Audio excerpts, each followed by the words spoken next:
At 50 years of age, Shahanshah Qarin stands taller than ever. His Zoroastrian empire burns brighter with each passing year. The Byzantines have been broken by the Persians before, and today, Qarin aims to take everything east of Constantinople. But as the empire expands, time grows short.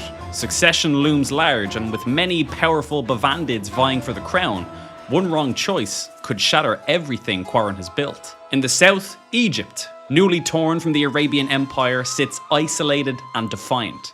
To unite his realm, Qarin must march once more against his old rival of Arabia and carve his name into history as the true Shahanshah of Persia.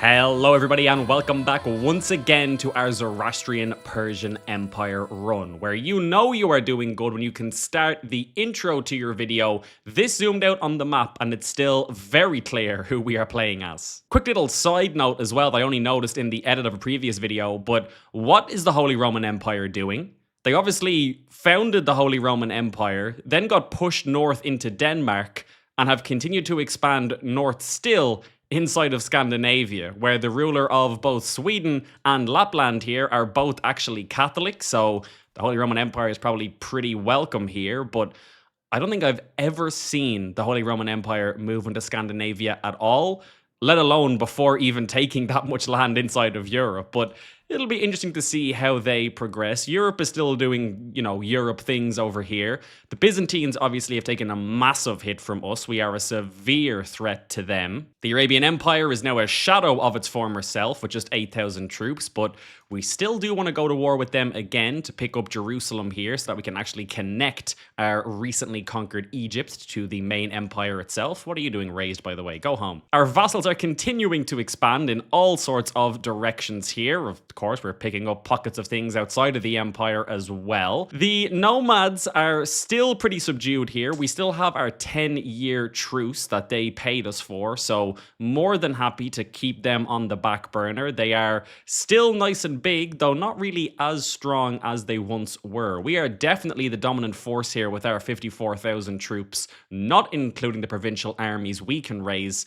By comparison, the Byzantines are at 14,000. That's also not including their provincial armies, but I think it's safe to say that we definitely have the strongest fighting force here. Our economy is also still pretty ridiculous. We're at almost 200 gold per turn. Bear in mind, we're still actually working our way through this next legend that I would love to complete with this character so we can reassert the Holy Mission again.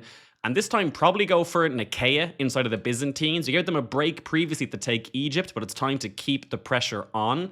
I would also like to do a de jure war here just to seize these lands behind so we don't end up with this weird border situation here. But possibly I'll take Nicaea, then go for the de jure lands, and then from there, it'll be the first time that we'll actually go for Thessalonica, one of the two kingdoms of our initial goal for Darius's revenge, to take both Thessalonica and Hellas. In terms of the Achaemenid borders, we've taken Egypt already. Obviously, we'll probably take some land in here, probably Jerusalem, maybe a bit of Arabia as well, just that it's not as skinny. I'd rather have more than sort of one or two county width here in terms of my border strength. And then lastly, for the Achaemenid borders, we need Oman as well, but our vassals are already working away there, so that should not be an issue. And at this point, as much as they've annoyed me, I have to give credit to the nomads here who, no matter how often it's conquered, continuously revolt over here to get their lands back. Our army is already obviously incredibly strong, but we can indeed have another men-at-arms regiment here.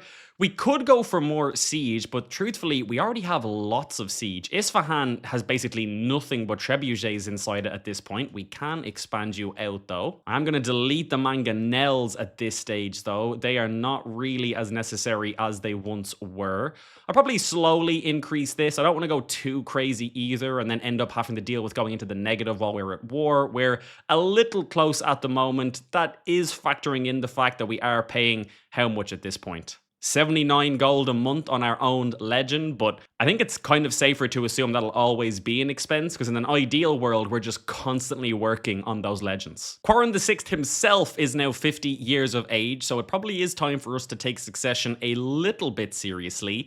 At the moment, it is our son here who is next in line. He is a duke over here in our recently conquered Byzantine territory. A decent character, 31 years of age. Next in line, it's actually our cousin, which I'm not fully against, but I do like keeping it in more of a direct line. I think it's just more interesting that way. Our other son here is fourth in line. He is actually the viceroy of the Pontus. He's also younger at just 23 as well, so I may instead want to try and get him next in line. We don't have to make any decisions just yet, but that is a decision that is going to become more and more pressing as we age, and I'd rather not have to do it in a panic when I'm suddenly about to die. We are involved in a war at the moment also. It's actually us helping out our ally, the Mongols, in an independence war they are dealing with. I don't really consider the Mongols to be our allies, but they did offer to submit to us, so we are their suzerain technically, but honestly, with the benefit we get from them, I'm happy to take it so long as it's free and low effort, but I'm not going to risk my army or end up spending a bunch of time up here just for the sake of holding on to a tributary. Okay, there we go. That is the situation. Obviously as well, by the time you're watching this, the new DLC for CK3 will be out as well. Obviously, I've kept this on 17.1, which we were previously playing on. I think it would be maybe a little bit strange if halfway through the run, all of Asia was suddenly added into the game. But of course, we will get a series on that very, very soon. I'll likely even do a live stream this weekend with some testing, getting used to the new DLC itself. But there'll be a new series inside of All Under Heaven very, very soon. The iconoclast clergy have proclaimed Patriarch Niphon as their head of faith. Now, this is actually interesting because if we look inside the Byzantine Empire, you can see that it's mostly Orthodox, but there is quite a few iconoclasts around the place. Most worryingly, at the capital here, Constantinople itself is currently iconoclast as well. Now, oh my days. I was about to say, thankfully the emperor isn't, but he actually is. Now, generally, if the emperor is in a very, very strong position, there is a risk that he could start converting the realm over. No doubt he's trying to do that, but inside of an admin realm, I feel like this could just lead to his downfall, to be honest with you, because being iconoclast while everyone else is orthodox could cause some issues for him. We'll definitely want to keep an eye on that, and all the more reason for us to take Constantinople for ourselves and spread the true faith of Zoroastrianism. We do also still have our oath to expand the realm as well. We need 392, we're at 333, so quite a few more counties to go. I'm not sure if we'll get there before we die, but we will absolutely give it a go. Continuing to work away on our estate as well. Just some small buffs here and there. Most recently, we have the ability to hire agents now, so if we do want to start a scheme, it should be a little bit easier for our dynasty going forward. I feel like I may have actually caught the emperor just as he's actually converted over to iconoclast, because he is now involved in 2 wars of tyranny against him. We're being called in by one of our allies here in a war of tyranny. How is this looking? 3783 versus 3713. Oh, that is a close one, isn't it? I mean, we are not going to risk our men for a dynastic kinslayer murderer, to be honest with you. So we will, of course, accept in theory, but he's going to be left to his own devices here. Oh, this is interesting. A vassal inside of the Arabian Empire is calling us into war. This must have been a marriage that I decided very quickly, because I would not have married off my half-brother to a Shari woman inside of the Arabian Empire. I think, though, I'd rather not take the fame hit, so again, maybe we accept but then do nothing. We're an amazing ally, aren't we? We had previously rotated into the learning tree. I'm going to head down and see if I can pick up Know Thyself. I feel like 50 is a good age to start working towards that, and everything else is so strong, I don't really think we need to focus on much else here. Oh, we have inherited a Kurshidi nomadic camp migration already up over here. Not a problem at all. Every now and then we have to deal with it. There we go. The Mongols were able to deal with their independence war without our help. These are things we love to see. All of our armies are now raised. We're going to attack this army of 921 here. This is maybe slight overkill, but again, you have to send a message. There we go. That dealt with. Nice and easy. a far cry from what dealing with the nomads used to look like for us in the early days. Oh no, my son has measles. Oh, and this was the son that was actually first in line as well. That is not good. You've already picked up disfigured. That is a problem. There is some sort of plague spreading here inside of the actual... Well, I almost said Byzantines. Technically, it's our land, but what used to be the Byzantines realm. Our capital and everything, though, is pretty safe. We can also now specialize our stone chapel. I'm going to go for the family graveyard here. All the buffs are nice, but mainly for more influence inherited on succession. Inventory-wise, I would like a nicer crown, to be honest. I feel like for what our realm is now, it would be fantastic if we got a better one. Haven't seen anybody that has an inspiration for it yet, but let's give it a go anyway. We will commission a new crown, please. Hopefully we can get a decent one. We can afford to invest pretty heavily in this, but it still depends on their skill. Okay, my son won't die anyway. He's lost the trait measles at least. He is still disfigured, which is not great. It's not the worst thing in the world. It doesn't completely disqualify him, but since he's now both the older choice out of our sons, doesn't have fantastic stats, and is now disfigured, probably puts him out of the running. This is interesting. The woman in charge of making our crown would like to use either the Sasanian sword or magnificent brooch to do so. Listen, I don't think we can give you the Sasanian sword, but you can have the magnificent brooch. You go right ahead. We have new nomads kicking off now in this new duchy that we created over here that our vassals have decided to expand in an almost straight line towards. I mean, we probably could fight them. The only reason I don't like fighting them is just that if I then want to raise my troops again, it could take us a bit longer. You know what? Just have it back. My vassals will get it again anyway. It's the fame loss. We can tank it. It is what it is. I don't want to get caught up fighting nomads over and over and over again at this point. I am going to send the head of the Magi here into Egypt just to try and speed up some of the conversion here. Egypt is probably the place that needs to convert the most. Our main holdings are looking good. Even what we've taken inside of the Byzantines almost fully converted over. I will put my Chancellor on integrate title as well, and we'll try and integrate Syria. Not a really big debuff for us at the moment, but it can just help with those little debuffs sometimes of not my rightful ruler.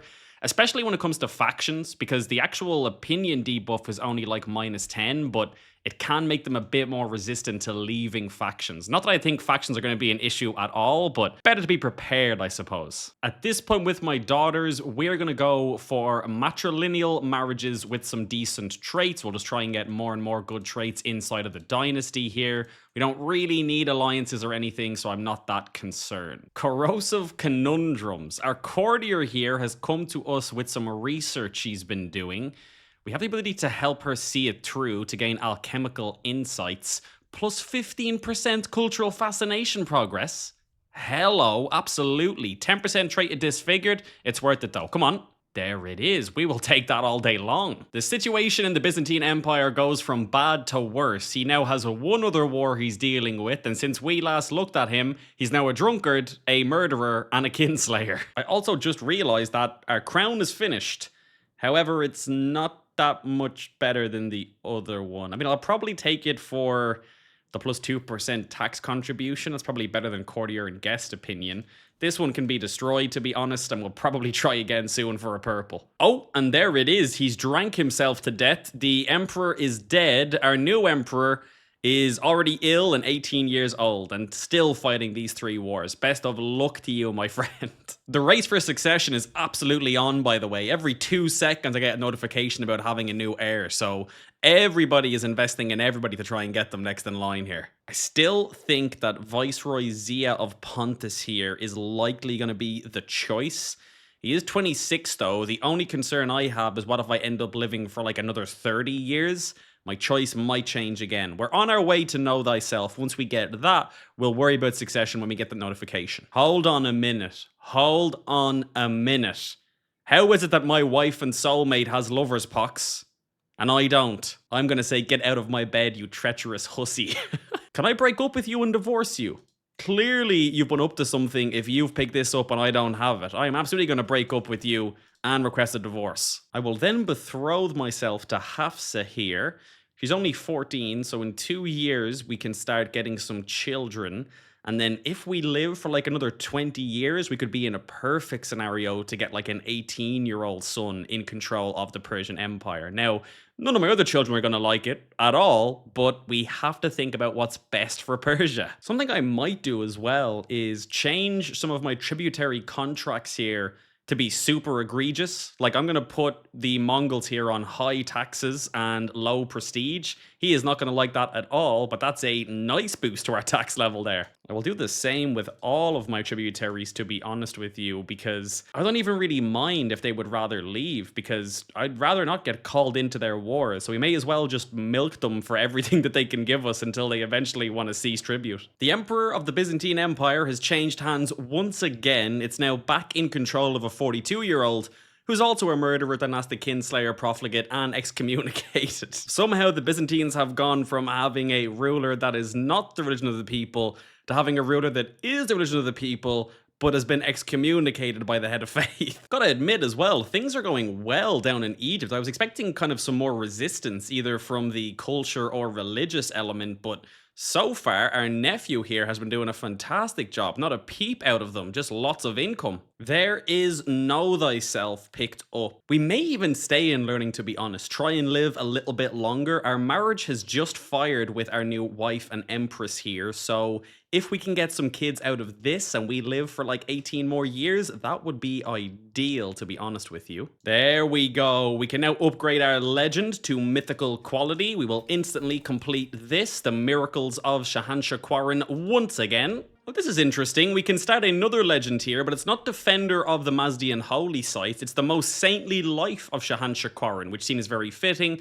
And gameplay-wise, it's the same effect, so that suits me. We'll immediately get that going straight away again. Clear grounds for another legendary building in a county near the capital. We will reassert the holy mission, and we'll hold on to evangelize the realm. With that, we are now ready and able to declare war against the Byzantines here, which we absolutely will do. This time we will take all of Nicaea off of you, which will essentially give us everything to the east of Constantinople, except for the weird pieces of land here that we can pick up in a de jure war later, as well as Cyprus. But that's not that big of an issue. Let's grab this first. Now I'm going to raise the men-at-arms over here, and I'm actually going to move my rally point back over here to raise the remainder of my armies here.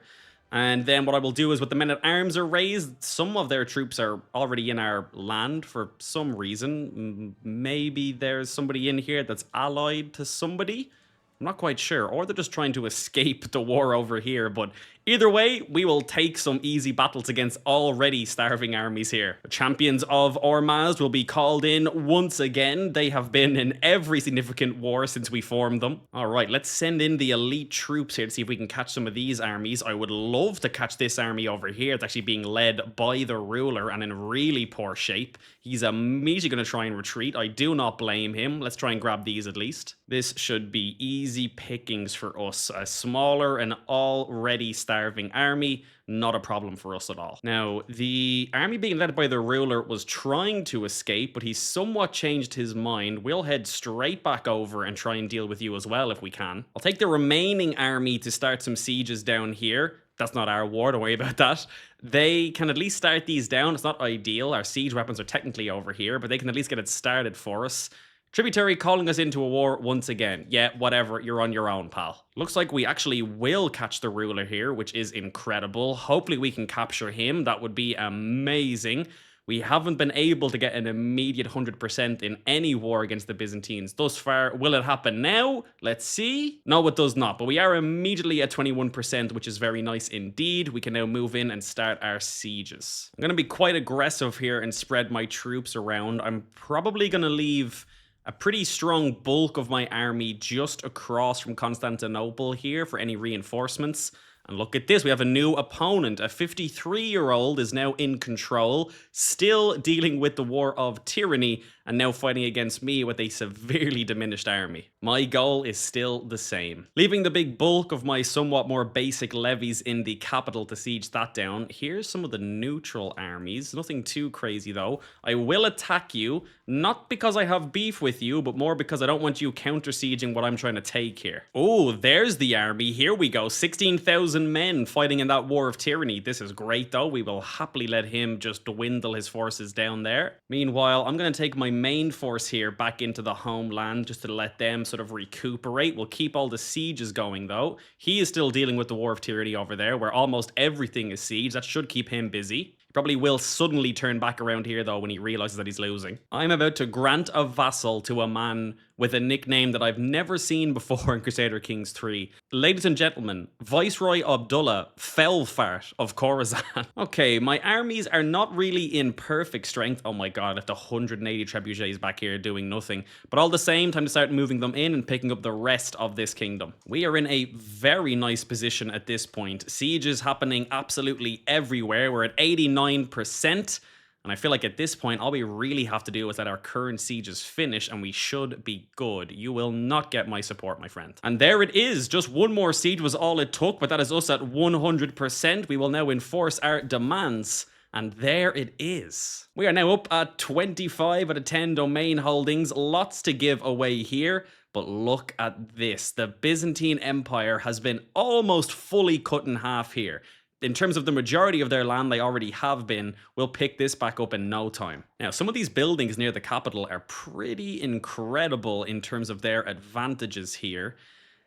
In an ideal world, I would already have my son that I want to be emperor and we'd grant him some of this. We don't have that though, but I probably will still try and give at least the lion's share to some Bavandids here. Okay, all of the lands have been handed out. Now that we have all of this and then some of Egypt as well, I will now also evangelize the realm. How does that look afterwards? There we go, that's more like it. Egypt looking about 90% of the way there, and the majority of our new kingdom straight away converted over. Just to help out, I will of course give anywhere that wasn't converted over some directives to convert faith. And then lastly, we will create the kingdom of Nicaea that's going to go to Governor Darab here. Something else I can also now do is actually, if I can find it, create the kingdom of Caucasus here. I absolutely will do that, and I'll probably give it to one of Dalem's vassals. He's not going to be a huge fan of that. Oh, this is a bit worrying. You are all still nomadic settlements. The province of Azerbaijan is not though. Congratulations, my friend. It is your lucky day. Oh, I might have to actually take you away from your liege first. Okay, hold on. Give me back Azerbaijan, please. Thank you very much. Now it is your lucky day, my friend. Here we go. I still can't do it. Is not part of the de jure structure or de jure neighbor. Oh, technically he's just north of it. True. All right, then never mind. It's going to be Tabaristan here that gets the kingdom. There you go, my friend. There is the kingdom of the Caucasus. Please grab all of that for me and keep it together. Thank you very much. And also no nomads. Thank you. Azerbaijan was actually in a very strange position. I thought it was just this. It's actually all of this. But good news, Dalem, you can have him back. Okay, so now that we've taken almost everything to the east of the Byzantines, so much so that their name is now straight vertical, what have we done to them? Given that that's now the case and they are on cooldown in terms of war, our attention now has to go to the Arabian Empire, trying to pick up Jerusalem and trying to link up our realms, really. Now, to be fair, they have gone from 9,000 to 24,000 troops remarkably quickly. You have to respect that, but in a few more years, we should still be up at 42. Should not be an issue for us. What we do need to think about, though, is how we want to take it. Like, technically, it could be like 2 wars for both of these duchies, or a kingdom war for Jerusalem. That feels like a waste though, given the size of it. We could just go big or go home and actually go to war for the kingdom of Arabia instead. That would give us all of Oman and way past what we need for the Achaemenid borders, but way to send a message, I suppose, and realistically probably a killing blow to the Arabian Empire as well. But those are all decisions for the next episode. For now, I am happy that we have gone from strength to strength, and Mazdian Zoroastrian is here to stay. Thank you all for watching. Please don't forget to like and subscribe if you enjoyed this video. A massive shout out to all of our channel members helping to support this channel and everything that I do here. And as always, a very special shout out to our Emperor's Hands tier, who in this case is the lone Faust bread. Thank you, my friend. Have a great day, and I will see you all in the next video.